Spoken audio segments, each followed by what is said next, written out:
विवाह शब्द का अर्थ ही होता है विशेष रूप से धोना, विशेष रूप से वहन करना ही विवाह है। वह धातु संस्कृत में वहन के अर्थ में आती है और वी का अर्थ होता है विशिष्ट, वी उपसर्ग है और उसका अर्थ विवाह। विवाह के कई विधि हमारे शास्त्रों में बताई गई है, जिसमें ब्राह्म, आर्ष, प्राजापत्य आदि से लेकर के आसुरिक, पैशाच आदि इस प्रकार से अष्ट विवाह हमारे यहाँ बताए गए। इन अष्ट विवाहों में से प्रधानतया सबसे मुख्य विवाह होता है जो ब्राह्म विवाह कहा जाता है। ब्राह्म विवाह का अर्थ ये है, कन्या पिता अपने द्वार पे वर पक्ष को बुलाता है, वर पक्ष का सत्कार करता है, फिर वर को विष्णु स्वरूप मान करके वर की पूजा करता है और पूजा करने के अनंतर पुनः अपनी कन्या का दान जो है, जो भी यथाशक्ति उसके पास होता है उसके सहित जो है वो अपनी कन्या का दान करता है। ये ब्राह्म विवाह की परंपरा में आता है। ब्राह्म विवाह का जब शुभारंभ होता है तो अपने यहाँ मंडप में बहुत सी ऐसी गृहोपयोगी वस्तुएं रखी जाती हैं जिनके तत्त महत्व भी होते हैं और जीवन में वो किसी न किसी हमारे जो है सुख या दुख के सूचक होते हैं और उनका जीवन में एक बहुत बड़ा पहलू हमारे साथ रहता है। भौतिक परिवेश में, आधुनिक परिवेश में उन वस्तुओं का प्रायः आज के समाज में लोप भी होता चला जा रहा है।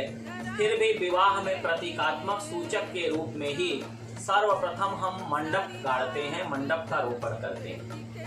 तो जब हम मंडप का रोपण करते हैं तो मंडप में हम बांस गाड़ते हैं। बांस को पवित्र स्तंभ के रूप में माना जाता है और ऐसा मानते हैं कि वंश परंपरा की जो वृद्धि है वो हमको बांस से ग्राह्य होती है। कहने का साभिप्राय ये है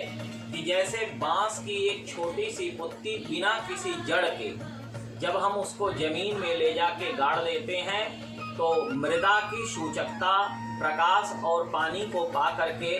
बिना किसी जड़ के वो बांस जो है धीरे धीरे जो है उन्मूल होने लगता है, उठने लगता है, उनमें उत्थान होते हैं और पुनः नवीन जो है पर्ण उसमें पत्तियां उत्पन्न हो जाती हैं। और एक बांस का टुकड़ा लगा दिया गया और पुनः फिर उसको दूसरे जगह अन्यत्र गाड़ने की आवश्यकता नहीं होती। वो एक झुरमुट बना करके जिस प्रकार से अपने ही अंदर से नए नए तने और जड़ उत्पन्न करते हुए नए नए बांस उत्पन्न करता है। कहने का साभिप्राय ये है, यह पवित्रतम बांस उसी प्रकार से वंश का प्रतीक है जैसे कि हम अपने मंडप में उसको ला करके काट करके बिना किसी जड़ के लगाते हैं, किंतु बिना जड़ के लगे हुए भी उनमें जड़त्व का भाव जो है जड़ शक्ति के द्वारा उत्पन्नतया प्रकृति के रूप से उसमें जड़ का जैसे प्रादुर्भाव हो जाता है, तने का प्रादुर्भाव हो जाता है और पुनः जो है शिखाएं और पत्तियां भी आ जाती हैं। उसी प्रकार से मंडप स्तंभ रोपण के समय हमारे यहाँ विवाह में ये परंपरा रही है।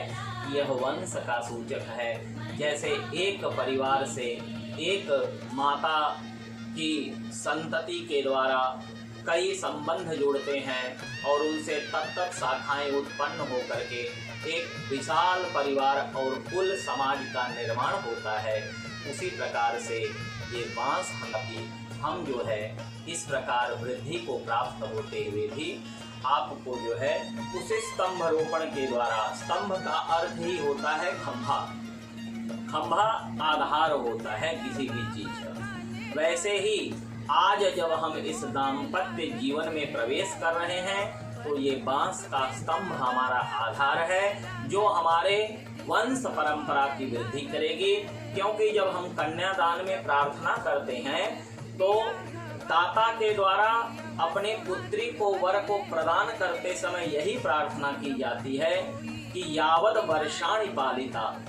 जब तक जो है तुम रहो पुत्र पौत्र प्रवर्धिनी, पुत्र पौत्र आदि की वृद्धि करते हुए हमेशा जो है तुम जो है इस कुल को वृद्धि की तरफ ले जाओ। ऐसा जो है दाता अपने पुत्री का हाथ वर के हाथ में प्रदान करते हुए प्रार्थना करता है कि पुत्र पौत्र की वृद्धि हो और कुल संतति की वृद्धि के लिए। वैसे ही तुम अब किसी आधार से नहीं जुड़ी हो, तुम्हारा घर यहाँ से दूर है, दूसरे गोत्र की हो, किंतु आज वर के द्वारा तुम्हें प्रदान जब किया जा रहा है, तुम इस गोत्र की सापेक्ष तत्व को ग्रहण कर रही हो। उसी आधार स्तंभ की तरह जो जड़ तो नहीं है, तना भी नहीं है, शाखाएं भी नहीं है, लेकिन किंतु जब उनका रोपण होता है तो वो रोपण के भाव से उसमें तनाएं भी उत्पन्न हो जाते हैं, पत्तियां भी प्रफुल्लित होती हैं और जड़ भी अपने वृद्धि के प्रतीक में एक बहुत विशाल परिवार का जिस प्रकार से नियोजन करता है, वैसे ही ये बांस भी उसी प्रकार नियोजित होता है भूमि में जाने के बाद। ये हमारे स्तंभ रोपण का मुख्य आधार और प्रयोजन है।